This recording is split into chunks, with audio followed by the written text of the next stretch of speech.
Parippally പള്ളിക്കലിൽ tipper ലോറിയും ബൈക്കും കൂട്ടിയിടിച്ച് യുവാവിന് ദാരുണാന്ത്യം. നമസ്കാരം, കൊട്ടാരക്കര മീഡിയയിലേക്ക് സ്വാഗതം. പാരിപ്പള്ളി പള്ളിക്കൽ കാട്ടുപുതുശ്ശേരിയിൽ വാഹനാപകടം. ടിപ്പർ ലോറിയും ബൈക്കും കൂട്ടിയിടിച്ചുണ്ടായ അപകടത്തിൽ ഒരാൾ മരിച്ചു. ബൈക്ക് യാത്രികനായ പള്ളിക്കൽ സ്വദേശി 24 വയസ്സുകാരൻ മുഹമ്മദ് ഹാഷിദാണ് മരിച്ചത്. ഇന്നലെയാണ് അപകടം നടന്നത്. കാട്ടുപുതുശ്ശേരി പാൽ സൊസൈറ്റിക്ക് മുന്നിലാണ് അപകടമുണ്ടായത്. പള്ളിക്കൽ ഭാഗത്തു നിന്നും പാരിപ്പള്ളി ഭാഗത്തേക്ക് പോയ ബൈക്കും എതിർദിശയിൽ നിന്ന് വന്ന ടിപ്പറും തമ്മിൽ കൂട്ടിയിടിക്കുകയായിരുന്നു.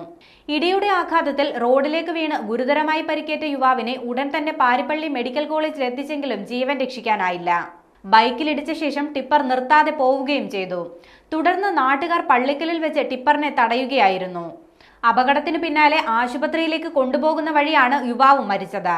തുടർന്ന് മൃതദേഹം പാരിപ്പള്ളി മെഡിക്കൽ കോളേജിൽ എത്തിച്ച് തുടർ നടപടികൾ സ്വീകരിച്ചു. സംഭവത്തിൽ പള്ളിക്കൽ പോലീസ് കേസെടുത്തിട്ടുണ്ട്.